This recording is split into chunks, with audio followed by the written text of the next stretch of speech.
Reels वाली बहू। प्रज्ञा को रील्स बनाने का बड़ा ही क्रेज है और वो दिन भर रील्स बनाती रहती है, खाते पीते घूमते फिरते घर में कॉलेज में। रील्स बनाने के कारण प्रज्ञा पूरे कॉलेज में हाईलाइटेड है। जहाँ उसके रील्स सभी को पसंद आते हैं, वहीं मनीषा चिंता में डूबी रहती है। एक रोज जब खाते हुए प्रज्ञा रील्स बना रही होती है, तब मनीषा कहती है, एक मिनट भी चैन नहीं है इस लड़की को। ये नहीं कि खाना तो आराम से खा ले, लेकिन नहीं, अरे थोड़ी देर रील्स नहीं बनाओगी तो आसमान नहीं टूट पड़ेगा। अरे मम्मी, इसी को तो कहते हैं डिटर्मिनेशन। तुम नहीं समझोगी ये सब। भगवान, इस लड़की को सद्बुद्धि दे। जब देखो तब टेढ़ा बाका मुंह बनाती रहती है। मनीषा की बात का प्रज्ञा पर जरा भी असर नहीं होता और वो खाते खाते रील्स बनाती रहती है। दिन बीतने लगते हैं और देखते देखते प्रज्ञा का कॉलेज भी खत्म हो जाता है।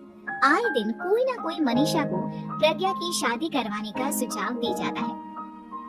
सब ठीक ही कहते हैं, प्रज्ञा की शादी कर देनी चाहिए। अपने घर के काम काज में व्यस्त हो जाएगी तो खुद ही ये रील्स और नाच गाना बंद हो जाएगा। मनीषा और प्रेम प्रज्ञा के लिए एक अच्छा लड़का ढूंढने लगते हैं और तभी विकी का रिश्ता प्रज्ञा के लिए आता है, जिसने प्रज्ञा को उसकी रील्स देखकर पसंद कर लिया था। अगले दिन विकी अपने माता पिता के साथ प्रज्ञा के घर पहुंच जाता है और प्रज्ञा साड़ी पहने हाथों में चाय की ट्रे लिए उनके सामने आती है। जब विकी को पसंद है तो हमें भी बहू पसंद है। बहन जी, आप बारात की तैयारी कीजिए। एक बार लड़का लड़की अकेले में बात कर ले तो अच्छा रहेगा। हाँ हाँ, क्यों नहीं। मनीषा विकी को प्रज्ञा के कमरे में भेजती है, जहाँ प्रज्ञा पहले से ही रील्स बना रही होती है।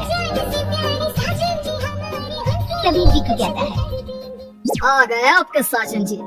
हमारे साथ ये रील्स कंप्लीट करती तो और भी अच्छा रहता।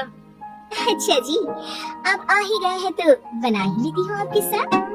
दोनों मिलकर रील्स बनाते हैं, जब भी मीट और तुरंत पोस्ट भी कर देते हैं। फिर विकी कहता है, जब आप साड़ी में चाय लेकर आई तब मुझे लगा कि कहीं मैं गलत कर में तो नहीं आ गया।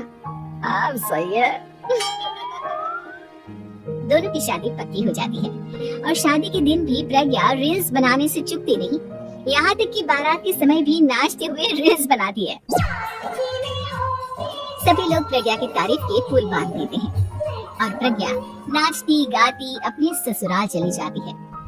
सब कुछ अच्छा चल रहा होता है। प्रज्ञा यहाँ भी दिन भर हर चीज की रील्स बनाती रहती है, लेकिन कुछ दिनों के बाद जब सुनीता कहती है, बहू, ये रील्स के साथ साथ कुछ काम भी कर लिया करो। वैसे तुझे और क्या क्या बनाना आता है? मम्मी जी, वैसे तो सब कहते हैं कि मैं सब कुछ अच्छा बनाती हूँ, लेकिन मुझे लगता है कि मैं मैगी अच्छा बना लेती हूँ, हाँ, कॉफी भी अच्छा बना लेती हूँ और मुंह तो सबसे अच्छा बना लेती हूँ। हैं? अच्छा अच्छा। सुनीता अपना माथा पकड़ लेती है और कहती है, बहू, कुछ खाना बनाना भी सीख लेती हूँ। मम्मी जी, मैं लंबी प्लानिंग कर रही हूँ। जल्दी ही मैं इतनी फेमस हो जाऊंगी कि मुझे पैसे मिलने लगेंगे। हम दोनों सास बहू राज करेंगे, राज। नौकर काम करेंगे और लोगों की तो लाइन लगेगी हमसे मिलने के लिए। तेरा दिमाग खराब हो गया है क्या बहू? हंसी मजाक तक ठीक है, लेकिन इस तरह घर नहीं चलते। जितना जल्दी हो इस घर के तौर तरीकों को सीख लो। प्रज्ञा मुंह घुमाकर चली जाती है और तुरंत उसी वक्त एक रील बनाती है। ये देख सुनीता का गुस्सा 7वें आसमान पर चला जाता है और विकी के घर आते ही सुनीता उसे सब कुछ बताती है। विकी भी अब प्रज्ञा की इन हरकतों से परेशान हो जाता है। तुम टेंशन मत लो मम्मा, मैं देख लूंगा। विकी कमरे में जाता है तो देखता है कि प्रज्ञा रील्स बना रही है। विकी बड़े ही प्यार से प्रज्ञा से कहता है, प्रज्ञा, इन सब के लिए मैं तुम्हें मना नहीं कर रहा हूँ, लेकिन फिर भी हर वक्त तो ये अच्छा नहीं लगता ना। समझने की कोशिश करो, मुझे भी तुम्हारा थोड़ा वक्त चाहिए। मैं जब ऑफिस से आता हूँ तो मुझे समय देने की जगह इसी में लगे रहते हो। तुम ज्यादा ही सोच रहे हो। तुम भी मेरे साथ रील्स बनाओ ना, तुम्हें भी बहुत अच्छा लगेगा। तुम्हें इज्जत से कोई बात समझ में नहीं आती क्या? दिमाग खराब हो गया है तुम्हारा इस चकाचौंध से। अगर तुमने अपना रवैया नहीं बदला तो मैं तुमसे दूर चला जाऊंगा। तुम ही रिश्ता लेकर आए थे, मुझे लड़कों की कमी नहीं थी और ना आज है। विकी दरवाजा पटककर चला जाता है। धीरे धीरे विकी प्रज्ञा से दूर होता जाता है। एक रोज मनीषा प्रज्ञा के ससुराल उससे मिलने जाती है। तब सुनीता उससे कहती है, बहन जी अब आई हैं तो कुछ दिन यहाँ रहकर जाइएगा, आप ही का घर है। हाँ मम्मी, बहुत दिन हो गए तुम्हारे साथ एक भी रील नहीं बनाई मैंने।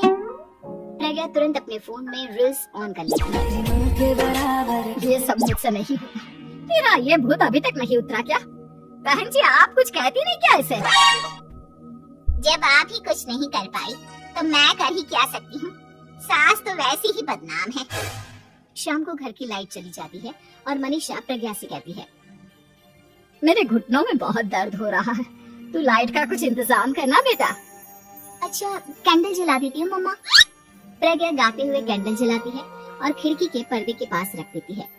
मनीषा जिसे बहुत दर्द हो रहा है वो सो जाती है और प्रज्ञा हमेशा की तरह अपने रील्स में लग जाती है।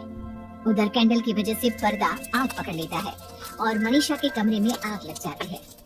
बचाओ, कोई है बचाओ। सभी भागते हैं और विकी कमरे की आग बुझाने में लग जाता है, लेकिन तब तक मनीषा आधी जल चुकी थी। मनीषा की हालत देख प्रज्ञा रोने लगती है। विकी मनीषा को तुरंत हॉस्पिटल ले जाता है और उसे एडमिट कराता है। विकी प्रज्ञा से कहता है, देख लिया ना, तुम्हारे इस नाच गाने की वजह से आज तुम्हारी माँ की जान जाते जाते रह गई। अब पता नहीं तुम और क्या चाहती हो। उधर डॉक्टर कहते हैं, इनकी हालत बहुत नाजुक है, आधे से ज्यादा जल चुकी है। प्रज्ञा रोती हुई मंदिर में जाती है और भगवान के आगे जाकर कहती है, भगवान मेरी माँ को ठीक कर दो, मैं कसम खाती हूँ हाथ से ये रील्स बनाना छोड़ दूंगी, बस मुझे मेरी माँ वापस मिल जाए। 2 दिन बीत जाते हैं और मनीषा खतरे से बाहर आ जाती है। पेशेंट अब ठीक है, आप लोग उनसे मिल सकते हो। सब कोई मनीषा से मिलता है और प्रज्ञा सबके सामने अपना फोन तोड़ देती है। मुझे माफ कर दो मम्मा, मैंने तुम लोगों की बातों को नजरअंदाज किया। बेटा कोई भी चीज जरूरत से ज्यादा खराब है। मैंने तुम्हें रील्स बनाने से कभी मना नहीं किया, लेकिन हर वक्त एक ही चीज तो सही नहीं है। मैं समझ गई हूँ मम्मा, आई एम सॉरी। प्रज्ञा उस दिन से रील्स बनाना छोड़ देती है और पूरी तरह से अपने घर में लग जाती है।